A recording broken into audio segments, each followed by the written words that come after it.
I'm going to try to, let's say, go through the major opportunities that I believe that are unmissable, that are critical for any online store, for e-commerce, to make the most out of, right?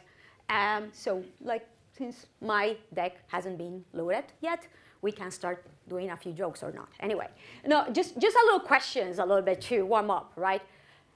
How many of you are working with online stores that haven't yet integrated with the merchant center? Can you please? A few of you, interesting. How many of you are tracking the inclusions on the product packs or the product knowledge panels? Not that many. Amazing. So I'm happy because I have a few things for you, resources, ideas, tools that you can start using to leverage all of this to identify and maximize your opportunities. So happy to hear that it will be likely in certain ways, in one way or another, at least useful. So let's start with it. So we all know, and this is not a big surprise, but to give a little bit of context, that organic search is already a big driver in traffic for e-commerce, and the data is here. We can go to SimilarWeb, we can go to SEMrush, we can go to Systrix, we can go to any tool to check this. And the reality is that this is likely only going to grow. This is going to expand much more with now Google becoming pretty much a free merchant marketplace with billions of products already in their product graph, right? Also, the SERPs have become much more richer. There are all of these new type of SERP features connected with products that they have started to support too. They have this new shop experience that pretty much is very, very visual. They leverage so much more the visual content, the images, the videos that we generate, right? So we now have from the shopping knowledge panel that pulls up also videos, reviews, ratings. We also have now the popular products that before, a while ago, a few years ago, can only be generated via ads. And if we take a look at tools, so for example, this feature spread free tool from Advanced Web Ranking, we can see how it's crazy the evolution that all of these different product relationship features have had. Lately, the tool allows us to select which vertical, which industry we are checking, and we can see the growth over time, right? And not only of products, but videos, ratings, reviews, etc. And the reality is that none of us want to be the player ranking in the first position just to have less visibility, right? We want to maximize the click-through rate, we want to attract all the traffic as much as possible. On the other hand, and this is also a reality, and we are going to go through a few scenarios of this, SERPs are much more blended than ever. Before it was much more black and white. Informational SERPs, transactional SERPs, SERPs full of PLPs, search full of guides, PDPs also for very transactional, brand-oriented ones, but now it's all very blended, right? PLPs, guides, and PDPs in the same SERP. So how we can differentiate them, how we can allocate resources, how we can influence change in decision makers whenever deciding where to allocate resources to develop and optimize content, right? On the other hand, guides are also now ranked for even buy terms. You can only focus on PLPs, on PDPs when optimizing for online stores. I have a client saying, okay, Aleyda, this is great, but I'm not a publication. I am not going to start investing on all of this guides and reviews and etc. It's like, I'm not going to review my own content at the end of the day. That is what like UGC or third parties are for. I'm here to sell stuff, right? But realistically, what do we do if above the fold of a lot of search results that are supposedly very transactional oriented, we have guides like this, and we have publications that are not necessarily thought leaders or highly specialized in that particular area, ranking above real retailers, real providers, right? And if we think about it, for certain terms, certain products are complex enough to buy, and Google understands that users need a support through the buying journey, they do provide now, rather than the typical people also ask, these buying guides. For example, for buy a mountain bike, it seems that buying a mountain bike is not trivial. There are mountain bikes that shockingly cost dozens of thousands of dollars. So yes, Google understands that it's a complex enough purchase to provide this type of experience. And if you click on it, these are actual guides from third parties. These are not Google-made guides, even if they have also their own experience out there. But these are guides developed by websites like yours, potentially, that are receiving this type of visibility. And understandably, this is not surprising if we start digging into data that Google has shared lately.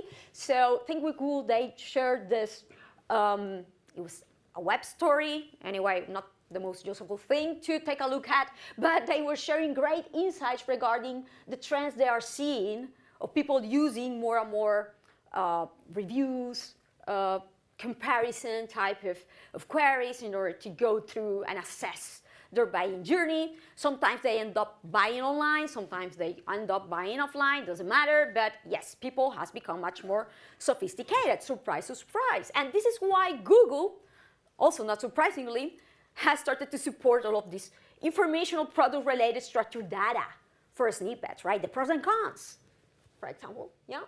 The product review page, aim and focus to editorial pages. And also, not surprisingly, we have that Google, in one of their new quality systems, are very focused on product reviews, where it's clear there are stricter rules.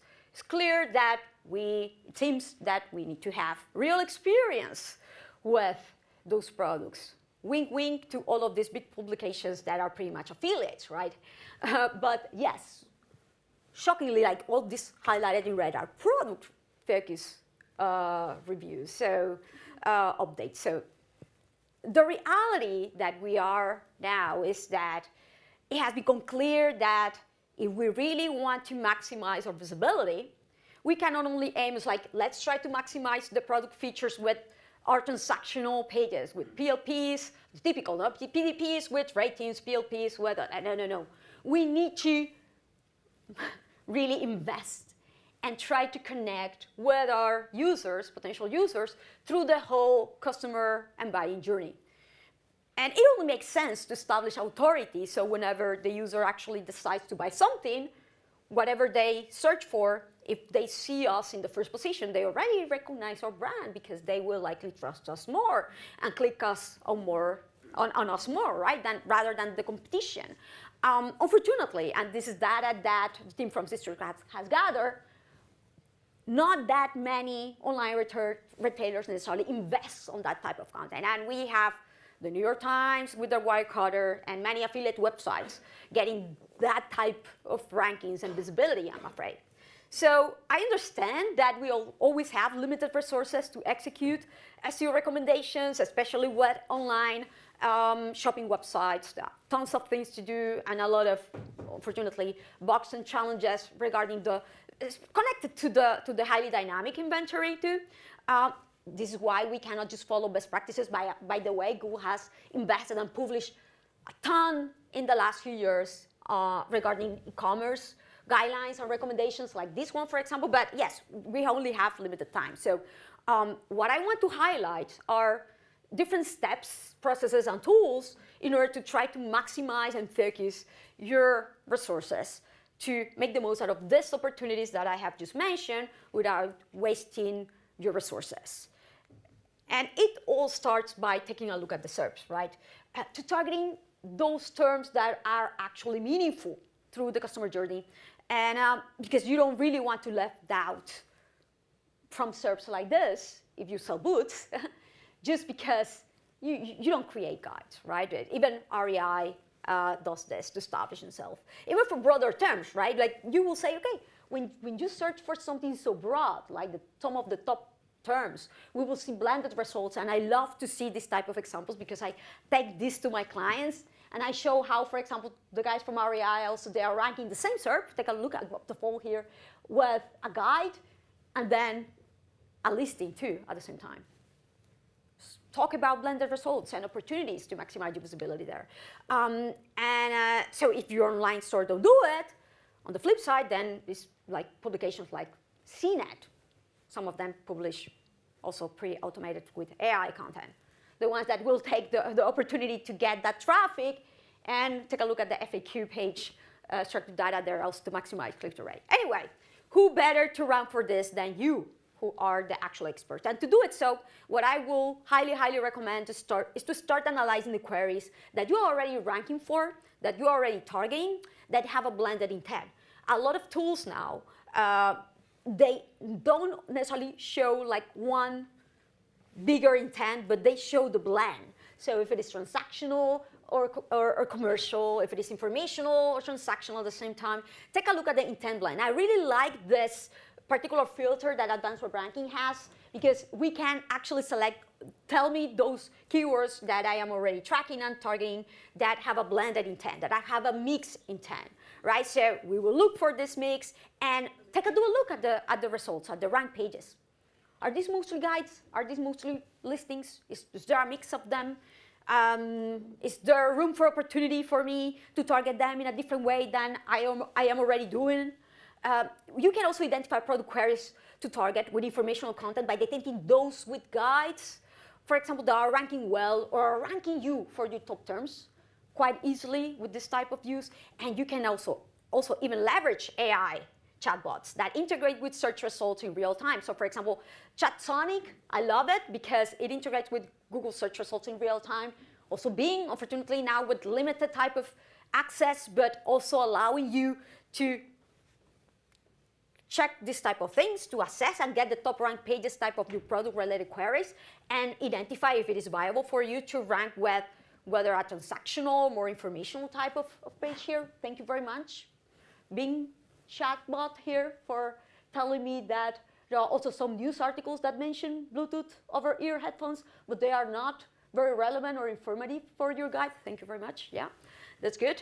And we can also detect more opportunities by assessing products queries that those publications target that you don't, right? Like multiple tools like SEMrush, Systrix, like they have this overlay of analysis, keyword analysis type of tools. And we can quickly check which are the best ranking informational site or pages, areas, categories of these pages already.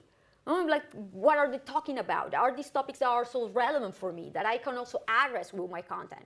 We can take a look also at the top traffic pages in publication shop sections. Many of these bigger publications have their shop online sections that we can assess where the biggest opportunity is. In any case, we can take a double look at our keyword targeting, how we are targeting these queries, how we are mapping them with our content, and review all of that. I create this checklist, a little cheat sheet here that you can use to not leave any query out with examples of the different type of pages that many online stores are using to target them. And then also we can leverage tools like Keyword Insights. Amazing tool because it allows you to automate pretty much a lot of this process that I have talked about and identify content opportunities within your topic clusters, showing you where the biggest traffic potential is across any of them. And once that you have done this, and now that you have identified, oh, there's opportunity for me to create informational content for this group of queries, where I only have PLPs for, or vice versa, we can then start investing much more accurately, in a much more cost-effective way, on our informational content. And what it is important here again is that before we start doing this, like we show our clients, we show our bosses, it's like, look, it's not like throwing like wishes to the air, right? It's like players like Macy's, they have their guide section here. It makes sense. Players like Adidas, they have a blog like advising how to squat with a bar or exercises for ankle strength. It makes sense if you think about it. They are the expert. They provide a lot of products for it. They should know their stuff, right?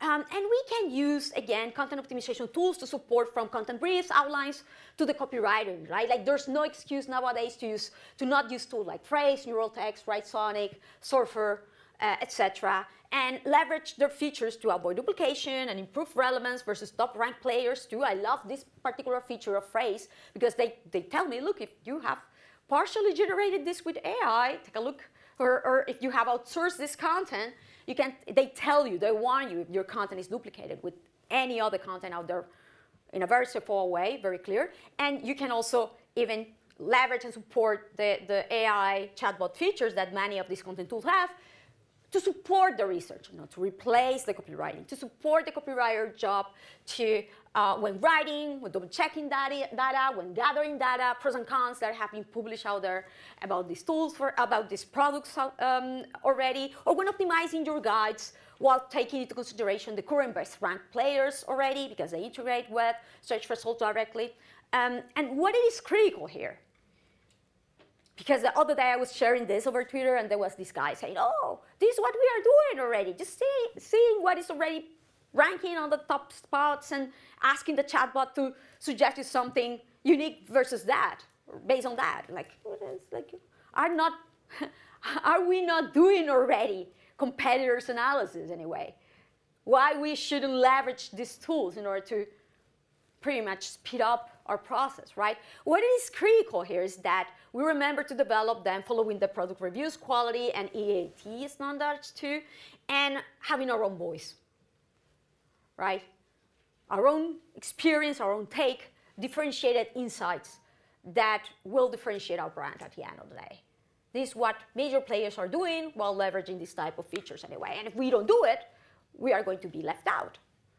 So what is critical here is that we compare our content from a qualitative standpoint, not only from our purely relevant ones. Does this provide a very better experience than the ones that are already ranked there in the top positions? Yes or no? Very simply, right? We can do surveys with our users to collect qualitative data. This is not only about relevance or semantic relevance or including keywords. No, no, no. And if you need further inspiration for this and design, again, Systrix has gathered this great resource here, this hub of many players already targeting this type of queries. But remember that it's not only about informational content, but also about our transactional ones, like PLPs. And the issue with PLPs is that a lot of them still look like this, or they look like this, with a ton, like a little bit of descriptions that are included at the bottom to not hurt the conversion, but they want to help with the relevance at the same time. But too often they look like mini guides, so they end up confusing Google too. A few times, John Mueller has said, like, it's confusing because they don't really connect with commercial intent at that stage of the badging journey. And instead of doing that, what I would recommend is to maximize as much as possible the products that you list per page, as long as they don't hurt the UX. And here you want to collaborate with your product people, your UX people, design people to test this out. You don't want to hurt also the conversion or the speed of the page. So how many products can you load, or snippets of content can you, the description of the product, can you preview there to maximize the relevance? And at the same time, integrate products FAQs, Q&As, and facts that address the common doubts that users will naturally have at that stage of the journey to support the sale. At the end of the day, you want to support the sale, clarifying the doubts, communicating and confirming to the user that they're at the right page to buy this and that. By blending all of this in a way that makes sense, that is appealing, that is attractive, that is useful for the user, you shouldn't have this challenge. The problem is like when content is an afterthought, when it's included at the end of the process. No, it should be part of the whole UX journey, right? So this content will better connect with the commercial search intent of PLPs and help them to run better in a much more natural way. Again, we can leverage content, AI tool features, and chatbots to help writers. So for example, obtain comprehensive and unique products descriptions based on top of the rank pages already for these queries. Great for inspirations of the writers in case they are suffering from some blockage there. Generate the FAQs for your products with their answers without mentioning brands. Another example here for inspiration, right? Doesn't necessarily need to copy paste, please don't copy paste. But yes, great for inspiration. And for your PDPs, just to wrap up this section here, I have a lot of clients that still today, they are saying, reviews, user-generated content is so risky, whatever. Do you want to miss this opportunity? The reviews are included already in the product knowledge panel, right? These are giving visibility even in very transactional-oriented queries. You don't want to miss this out. And as you can see, Google is bringing them up from just a mix of the merchant listings, of just structured data. We are going to see that in a bit, but from a variety of websites. You don't want to miss this out. So there's no excuse. It shows the value to why and where you want to invest on content, not only purely transactional one, because there's opportunity and there's visibility across the whole journey, across all of these type of pages. And if it was a little bit challenging to integrate, like now platforms like Shopify have all of these AI integrated features that they have just announced. So yeah, much easier to do. Just follow this flowchart, right? I just not purely focus on SEO, but how to use this safely, generative AI, right? Are you not an expert? Are you not validating? Don't publish. Are you an expert? Are you validating? Yes, do it, right? But it's important that there's a proper workflow of validation there. And finally, with all of this content now in place, it's time to maximize its visibility. And I have to say something here, a little bit out of the record. I love the efforts that the Google Search Console team are doing, but oh my God, their product visibility or product inclusion in the Google Search Console performance report is so lacking. It conflates everything. Oh, we show, and you go to the specification of what it is. It shows that, it tells you that it shows whatever is triggered by product structure data or merchant implementation. Like, sorry, but that is not useful for me. So unfortunately, until that happens, and please, let's all ask for that very granular specification like this one. I want to know whenever I'm including a product knowledge panel, or products carousels, or reviews, or single image thumbnail, multi-image thumbnail. Unfortunately, this is only, at this point, supported by third-party tools like Advanced Web Ranking, which I use for this. But let's ask them. Hopefully, they will hear us. Because I want to know this, right? Whenever I include it here, or my competition is, I am not. I want to understand the opportunities. Also, why I am still ranked the first position, why I'm showing with ratings or pros and cons or whatever, and then all of a sudden my click-through rate is crap, and I cannot do nothing about it. Oh, it's because there's a big image pack above. Yeah, I have been included there, and the click-through rate is shit. I mean, it is what it is, unfortunately. So should I allocate much more or invest much more of my content efforts there? No.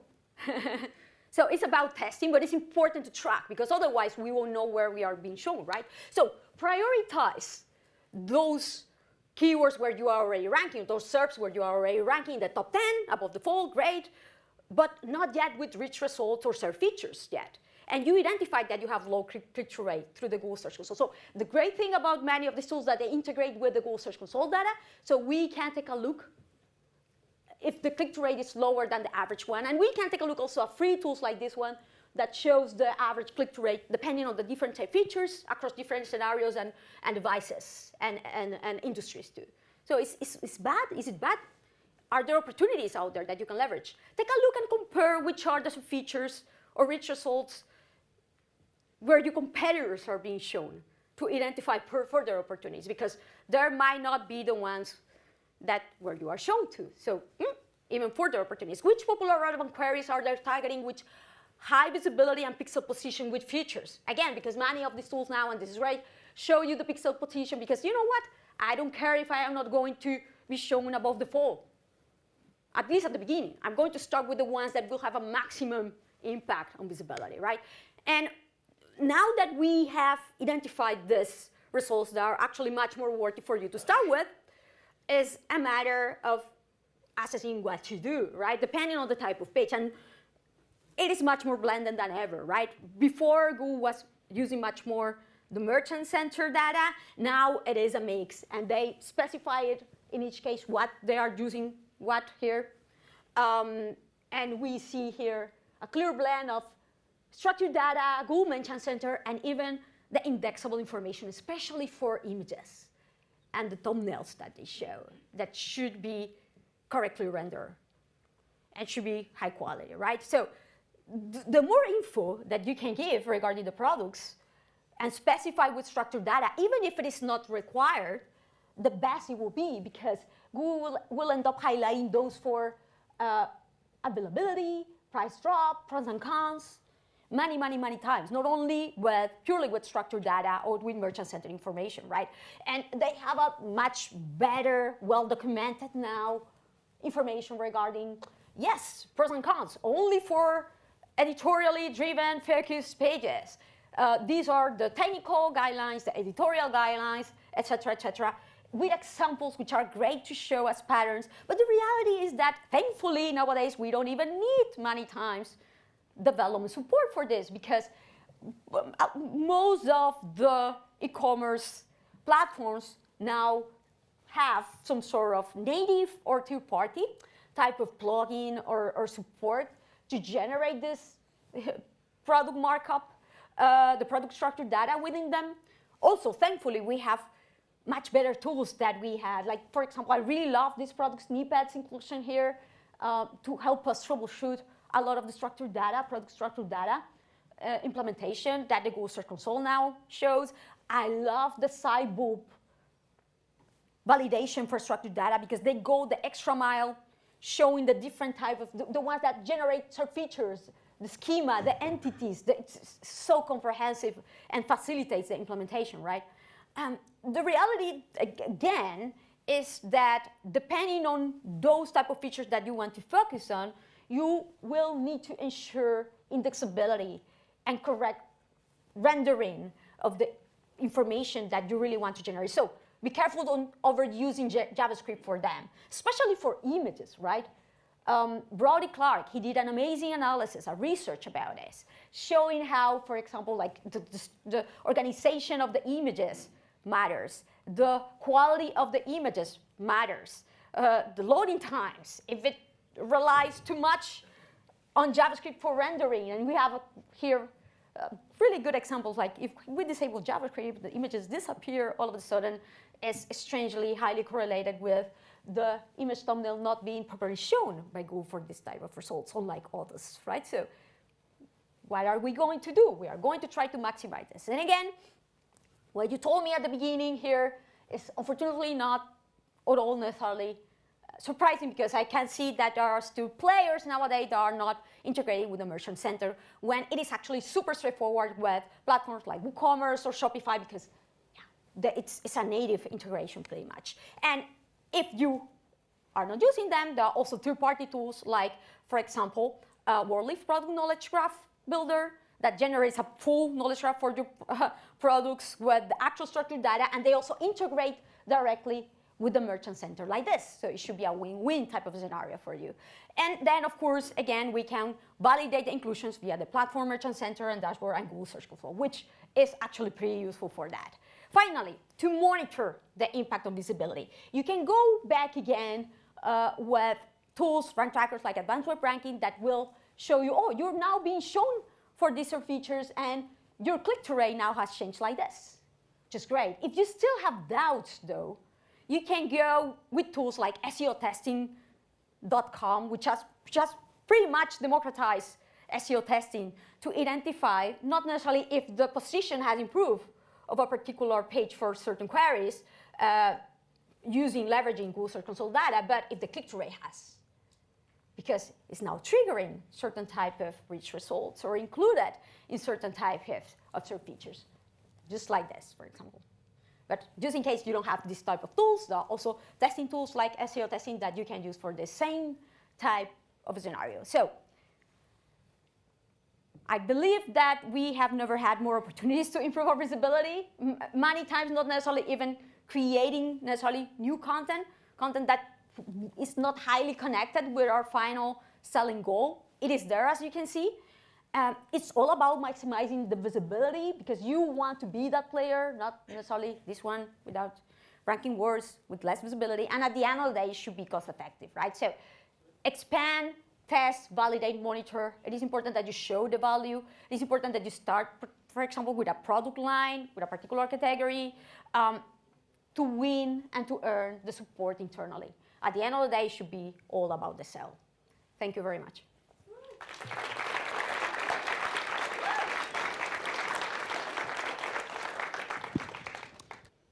A lot in non-English markets, or you're an expert in non-English markets. What I've sort of seen is they're not progressing as fast. What do you, is that something you know? Like, if you're optimizing for non-English markets, do you have to kind of optimize in the same way that you would in the sort of more progressive markets?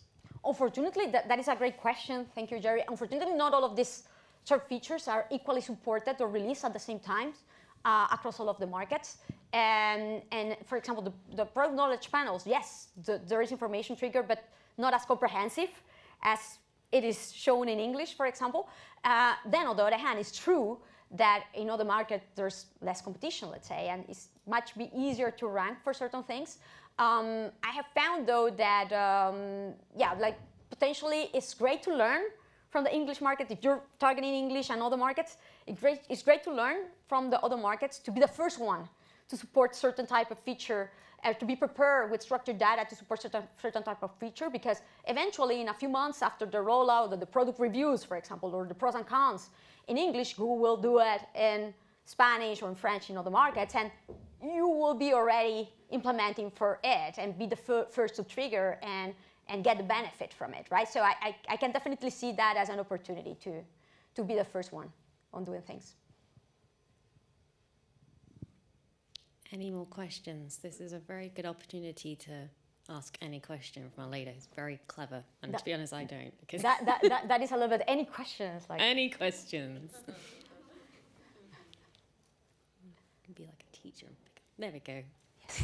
What's your opinion of implementing schema using something like Google Tag Manager? If there's, say, a code freeze on your site, or you don't have the ability to implement schema and rich snippets, you know, what do you think of that? I mean, if there's no other way, that is a workaround. A patch shouldn't be the actual solution, because at some point we will end up implementing everything through GTM, right? Bad for, like, let's see the impact on rendering, right? Over reliance on JavaScript, and even not necessarily even actual implemented JavaScript on the page, but yes, in a container like that. So a workaround just to show the value. That can be great to show the value. Okay, you don't want to give me support, development support to do it, or to buy this plugin that will integrate with the CMS or the platform, great.